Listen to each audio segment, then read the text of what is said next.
The church bells were still ringing when she slammed the cab door shut. She didn't say a word. Just reached across me, her knuckles brushing my belt as she hit the lock. Her eyes weren't on me, though. They were locked on the church steeple in my side mirror, like she was daring God himself to strike us both down. And right then, I knew this wasn't about salvation. You spend enough time parked at the edge of the world, you see things. I was laid over in a dusty corner of West Texas, a place called Harmony Creek that felt like it was 90% creek and 10% harmony. I was waiting on a load of drill pipe going up to Wyoming, and the dispatcher, a fella named Gary with a voice like gravel in a coffee can, had said it'd be Monday morning. It was Sunday evening. That meant I had about 12 hours of nothing to kill. The truck stop was little more than a fuel island that smelled perpetually of spilled diesel, a vast gravel lot that crunched under your boots like broken teeth, and a greasy spoon called the Dusty Skillet that probably hadn't changed its menu since LBJ was in office. The vinyl on the booths inside was cracked like a dry riverbed, and the coffee tasted like it had been brewed with resentment. The sign out front had a flickering neon cowboy hat, but the B and O had given up the ghost years ago, so it just said CWY hat. A fitting epitaph for a place like this. It was Sunday. The sun was bleeding out across the horizon, a slow, spectacular death, painting everything the color of a day-old bruise, that deep, violent purple and angry, bloody orange that only a Texas sky can muster. My world, for those 12 hours, was the low, guttural hum of the reefer unit on the trailer next to me, a guy hauling lettuce, judging by the logo, and the lukewarm, bitter coffee in my oversized cup. That's the life, really. A whole lot of waiting, punctuated by short, frantic bursts of moving. You learn to find a rhythm in the stillness, to make friends with the silence. You stare out the windshield and the whole damn country becomes your front porch. I was watching the dust devils dance across the empty stretches of asphalt, thinking about Montana. I'm almost always thinking about Montana, or more specifically, about the woman whose picture is folded into a worn, soft square in my wallet. Her name was Clara. She had a laugh that could make you forget 1,000 miles of bad road. We met at a rodeo in Billings. Another life, another cage. A cage made of bad choices and a man who wouldn't let go. Maybe that's why my rig felt like a magnet for trouble that night. Loneliness calls to loneliness across the empty spaces. A rig is a confession booth on wheels, and I guess my light was on. Then I saw her. A flicker of pale blue against the dusty brown canvas of the lot. She was walking across the loose gravel from the direction of the town's only First Baptist church, a white clapboard building that looked like it was held up by prayer and termites. From my perch in the cab, it looked like a child's drawing of a church, too perfect, too white against the bruised sky. You could tell she'd just come from service. A pale blue dress, the kind with little yellow flowers embroidered on the collar, cinched tight at the waist. Hair pinned up, a perfect blonde helmet that probably took an hour and a can of Aqua Net to construct. It was a fortress of hair. She was clutching a worn, leather-bound hymn book to her chest like a shield, her knuckles bone white. But it was her eyes. Even from 50 yards away, through the heat shimmering off the asphalt, I could feel them. There was a storm in there. A Category 5 hurricane of desperation that didn't match the dress or the book or the perfect, spine-straight posture she held like a soldier on parade. It was the kind of look that doesn't ask for a ride. It demands a witness. An accomplice. She walked with a strange, determined gait, a rhythmic, almost frantic cadence. Her sensible heels, the kind of shoes made for standing and smiling, sank slightly into the gravel with each step, a soft, crunching sound that was barely audible over the idling engines of a dozen sleeping giants. She walked straight to my cab. Never breaking stride, her gaze fixed on my windshield like a homing beacon. She never looked at the gleaming red Peterbilt next to me, all chrome and pride, or the long-nosed Kenworth behind it, a real road king. Straight to my Freightliner Cascadia, plain and white and lived in, its grille speckled with the ghosts of 1,000,000 insects from a dozen states. Like she knew. Like my rig was marked by some invisible sign that said, "Here lies a man who understands running away." She didn't even hesitate at the steps. She climbed them with a practiced, unthinking grace that felt out of place, pulled the door open with a decisive tug, and slid into the high-backed passenger seat without so much as a word of invitation. The door closed with a solid, definitive thud, sealing us in, cutting off the outside world. And that's when the bells started ringing, a deep, resonant peal calling the faithful to the evening service her husband was about to lead. A sound of order, of piety, of everything she was leaving behind on the other side of that door. She slammed the door, and the sound of the bells was cut in half, muffled, distant, like a memory. She reached across me, a swift, decisive movement, her body close enough for me to feel a wave of cold air from her skin. Her knuckles, cold as ice, brushed the worn leather of my belt as she hit the lock. The click was unnervingly loud in the sudden, thick quiet of the cab. Her eyes weren't on me, though. They were locked on the reflection of the church steeple in my side mirror, a white spear against the darkening sky. She stared at it with a chilling intensity, like she was daring God himself to strike us both down right there in the gravel lot. And right then, I knew this wasn't about salvation. This was about damnation, and she was looking for someone to share the ride down. The air in the cab got thick, heavy, charged with an unspoken electricity. It smelled like the church incense, a faint, sweet, cloying scent of frankincense that clung to her dress, mixed with the clean, almost sterile smell of her hairspray and the ozone scent of rain that hadn't fallen yet. She finally turned to look at me, and it was like getting hit by a physical force. Her eyes were the color of a summer storm cloud just before it breaks, a swirling mix of gray and blue and something fiery deep inside. "You're Sam," she said. It wasn't a question. It was a statement of fact, a confirmation. My name left her lips like a prayer and a curse all at once. It felt strange, hearing it in her mouth, in this context. I'd been the driver, or buddy, or just a nod for the last 400 miles. I just nodded, my throat suddenly as dry as the Texas dust outside. The coffee in my hand felt cold, useless. "And you're the pastor's wife." I'd seen them in town once, at the Piggly Wiggly, picking up groceries. He, all beatific smiles and hearty handshakes with the parishioners in the checkout line, she, a half step behind him, a perfect, silent accessory, her smile painted on and her eyes a million miles away. A flicker of something, hot anger, deep-seated pain, crossed her face, a hairline crack in the porcelain mask. "My name is Lydia," she said, her voice low and tight, each word enunciated with a fierce precision. "My name is Lydia." As if she was trying to convince herself as much as me. She dropped the hymn book onto the floor mat. It landed with a soft, final thud, like a shovelful of dirt on a coffin. Then she moved. It wasn't slow, it wasn't a tease. It was a purpose. A mission. She came over the center console, a fluid, desperate motion, over the gearshift that had been my only companion for a million miles.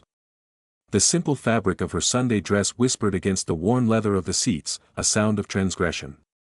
There was no hesitation. No seduction. This was something rawer, more primal. This was the breaking point, the moment a dam doesn't just leak, it shatters. Her hand found the back of my neck, her fingers surprisingly strong as they tangled in the short hair there, pulling me slightly forward. Her other hand went to my jaw, cupping it, turning my face to hers. Her touch was cold at first, then radiated a frantic heat. She was close enough that I could see the tiny flecks of gold in her turbulent eyes, see the tremor in her lower lip that she was trying so hard to control. Close enough to smell the faint, clean scent of soap beneath the perfume, and the ghost of communion wine, sour and sacred, on her breath. "He talks about grace," she whispered, her voice rough, broken, like shattered glass scraped from a sidewalk. "Every Sunday. Every Wednesday night. He sells it from that pulpit like it's his to give away. He doles it out in little pieces to the congregation, a spoonful for Mrs. Gable's arthritis, a thimbleful for the farmer whose crops are failing. But he doesn't know the first thing about it. He knows control. He knows judgment. He knows punishment." Each word was a nail she was pulling from her own cross. Her mouth met mine. It wasn't a kiss. Not in any way I'd ever known. It was a confession pressed into my lips. A rebellion. A desperate, frantic attempt to erase something, to override a life of careful piety with one moment of unforgivable sin. It tasted of that wine and 1,000 unspoken resentments. All the frustration of a life lived in a glass house, all the simmering rage of being a symbol instead of a person, it all poured into me. She was trying to burn her whole world down, and she'd chosen my cab for the bonfire. The world outside, the gravel lot, the Texas sky, the flickering CWY hat sign, it all just dissolved into an impressionist blur. The whole universe shrunk down to the space between my driver's seat and the dashboard, a world of shadows and heat and ragged breathing. Her fingers dug into my shoulders, not with passion, but with an anchor's grip, like she was afraid she'd float away if she let go. Her carefully pinned hair, that blonde helmet of propriety, came undone. I felt a pin scratch my cheek as it fell, then another, scattering onto the floor mat like discarded armor. Golden strands fell around her face, veiling her eyes, making her look wild, feral, a fallen angel. The cab started to rock, a gentle, rhythmic sway, a ship caught in a private storm, the suspension groaning softly in protest. The windows began to fog, the condensation tracing patterns on the glass, blurring the last of the twilight outside, turning the truck stop lights into hazy, indistinct stars. We were in our own world, a bubble of steam and secrets. It was the kind of heat that doesn't come from the sun or the engine block.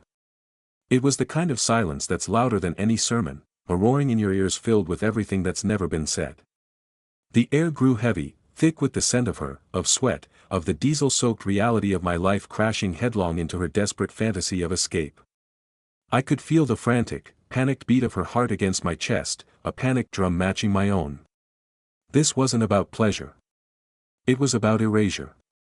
An exorcism. I gripped the steering wheel, my knuckles white, feeling the worn, familiar texture of it, the only solid thing in a world that had just tilted on its axis. My rig had seen a lot of miles, a lot of roads, but it had never been a part of a prayer this desperate. It was the kind of sin that feels a lot like being saved. A baptism by fire. She pulled back for a second, breathless, her forehead resting against mine, and whispered something that froze my blood. His eyes, she gasped, her own squeezed shut as if to block out a vision. He says God's eyes are always watching. But it's his. It's always his. And just as the storm passed, leaving us in the quiet aftermath, breathing heavy in the humid, charged air, it happened. A sharp, precise, metallic rap on the driver's side window. Tap. Tap. Tap. Not frantic. Not angry. Patient. Inhumanly patient. It was a sound that cut through the fog and the heat like a shard of ice. Lydia froze completely, a statue carved from fear. Her eyes, which had been wild with rebellion moments before, were now wide with a primal terror that hadn't been there. This was different from the anger that had driven her here. This was the fear of the zookeeper arriving at the empty cage. This was the fear of being caught, not by God, but by something far less forgiving. My heart, which had been hammering against my ribs, seemed to stop altogether. The silence that followed the tapping was absolute. I slowly, so slowly, turned my head, every muscle screaming in protest. Standing there, silhouetted by the single flickering sodium lamp of the truck stop, was a man. He was wearing a perfectly pressed black suit, a crisp white shirt, and a dark tie knotted just so. Not a wrinkle. Not a speck of West Texas dust on his polished black shoes. Clean-shaven, hair perfectly parted with a severe, wet-looking line. It was the pastor. He didn't look angry. He didn't look hurt. He looked patient. Like a man waiting for a bus that's 5 minutes late, a minor inconvenience in his otherwise orderly day. His face was in shadow, but I didn't need to see it. I could feel the cold radiating off him. He just stood there, his face an unreadable mask, and pointed a single, manicured finger at the door lock. It was a simple, economical gesture, but it held all the authority in the world. My blood ran cold. This wasn't a crime of passion I'd stumbled into. This was a trap. A carefully laid out performance, and I was the unwitting, grease-stained prop. Lydia scrambled back to the passenger seat, a frantic, clumsy retreat that was the complete opposite of her fluid arrival. She pulled her dress straight, her hands shaking so violently she couldn't smooth the wrinkles. She looked like a bird that had flown into a window, stunned and broken. She tried to fix her hair, to gather the loose, golden strands and tuck them away, but her fingers wouldn't obey. She looked like a ghost, all the color drained from her face, the fire in her eyes extinguished, replaced by a cold, dead ash of resignation. "Sam, don't," she whispered, her voice a trembling, broken thing. "Please. Just let him. It's better this way. It's faster." The word faster hung in the air, full of unspoken horrors. But my eyes weren't on her anymore. I looked past him at his car, a late-model black sedan, parked just behind my trailer, tucked deep into the shadows where the light didn't reach. It wasn't there before. I would have noticed. My mirrors are my lifeblood, I notice everything. He'd pulled in without his lights on, a predator stalking its prey. He hadn't stumbled upon us. He had followed her. He knew Dash. He had let her walk all the way across that gravel lot. He had watched her climb into my cab. He had waited. He wanted this. He needed this proof, this new sin to hold over her head, to add another bar to her cage. My stomach turned, the bitter coffee rising in my throat. I wasn't her savior, I was her damnation. I was the tool he was going to use to build her cage even stronger, to prove to her and to the world that she was broken and he was her keeper. I hesitated for a second that stretched into an eternity, my thumb hovering over the lock button. I could just hit the gas. I could put this whole damn rig in gear, drop the hammer, and plow right through the gravel lot and onto the highway. I could be in New Mexico before he could even write down my license plate. But one look at Lydia's face, at the utter and complete surrender there, the vacant look of an animal that knows the fight is over, told me that wouldn't save her. It would only make her punishment worse. With a feeling of dread coiling in my gut like a cold snake, I hit the button. The lock clicked open with the sound of a gunshot in the still night. He didn't yank the door open. He opened it slowly, calmly, with a deliberate lack of urgency that was more terrifying than any rage. The faint scent of his cologne, something clean and sharp and antiseptic, like a hospital waiting room, filled the cab. It was an invasive smell that chased away her scent of desperation and wine, erasing the last traces of her rebellion. "Evening, son," he said, his voice smooth as polished wood, deep and resonant, the kind of voice that could soothe a congregation into opening their hearts and their wallets. It was a voice built for public consumption. His eyes, though. When they met mine, I saw they were 100 years old, cold and flat as river stones. They weren't the eyes of a betrayed husband. They were the eyes of a zookeeper dealing with an animal that had briefly, foolishly, escaped its cage. They flicked to Lydia for a fraction of a second, and in that glance, I saw a universe of utter contempt, a disgust so profound it was chilling. Then his eyes came back to me, calm, assessing, dismissing me as nothing more than a piece of scenery. "I believe my wife is feeling unwell," he said, the words perfectly chosen, each one a stone being laid in the wall of his story. "A touch of fever, perhaps. Delirium. She gets these episodes. Wanders off. Says things she doesn't mean. I do apologize for her troubling you." He reached into the cab for her arm. But his grip wasn't gentle. It was steel. His fingers wrapped around her bicep, and I saw Lydia flinch, a small, choked sound escaping her lips as his fingers found their mark. And in that instant, under the dim, honest glow of my dashboard lights, I saw it. A faint, yellowish-purple discoloration on her upper arm, an old bruise, mostly faded but still there, shaped uncannily like the ghost of a fingerprint.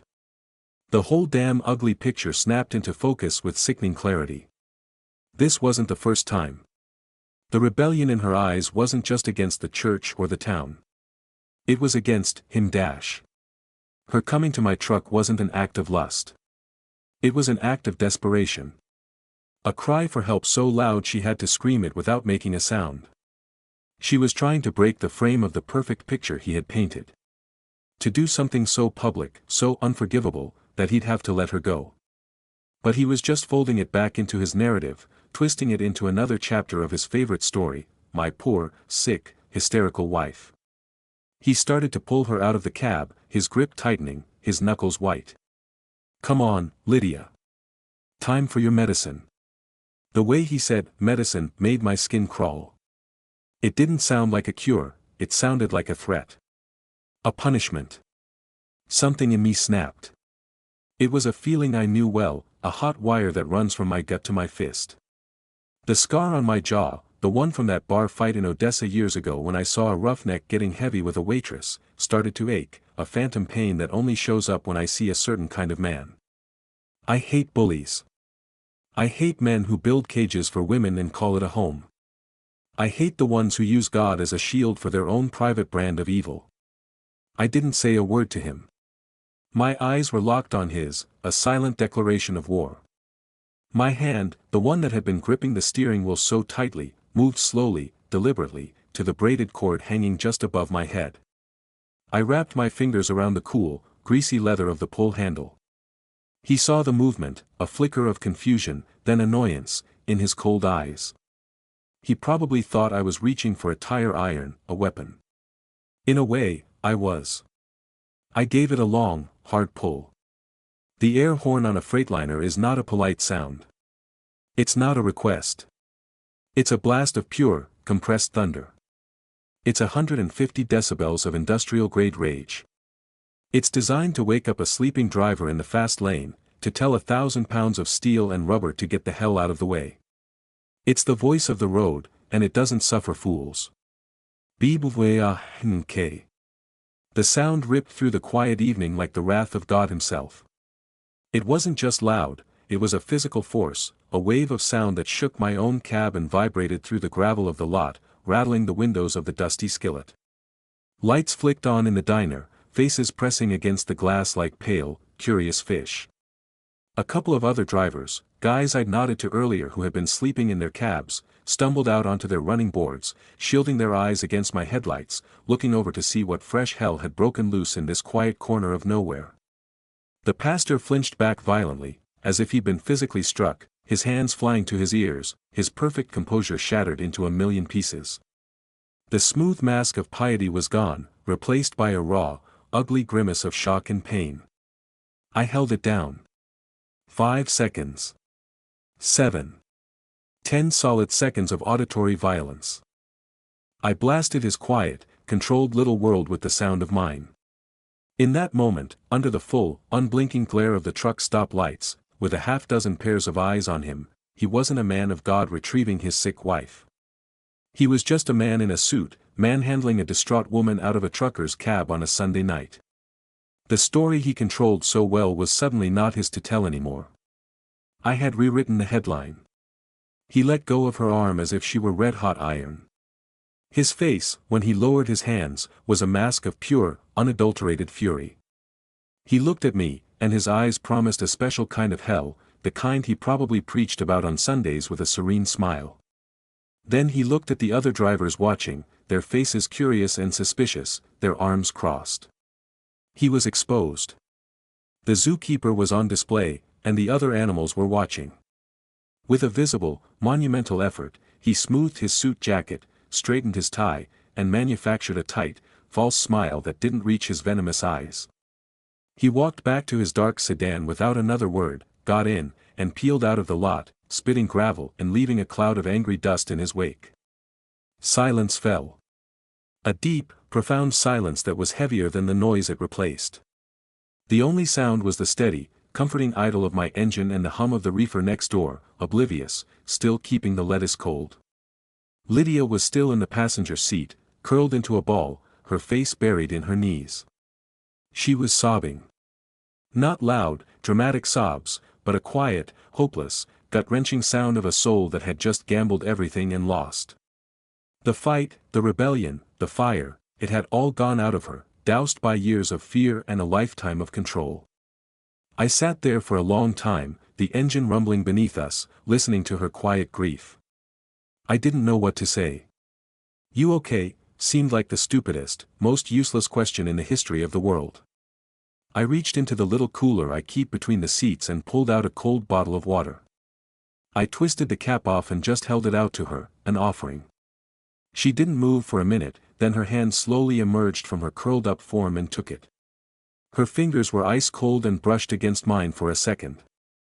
Finally, after a few minutes that felt like an hour, she looked up. Her face was streaked with ruined makeup, her eyes red and empty and vast. "He wins," she whispered, her voice a raw scrape.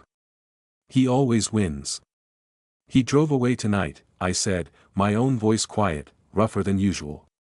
"He'll just build a stronger cage," she replied, her voice flat, devoid of all emotion. "He'll use this.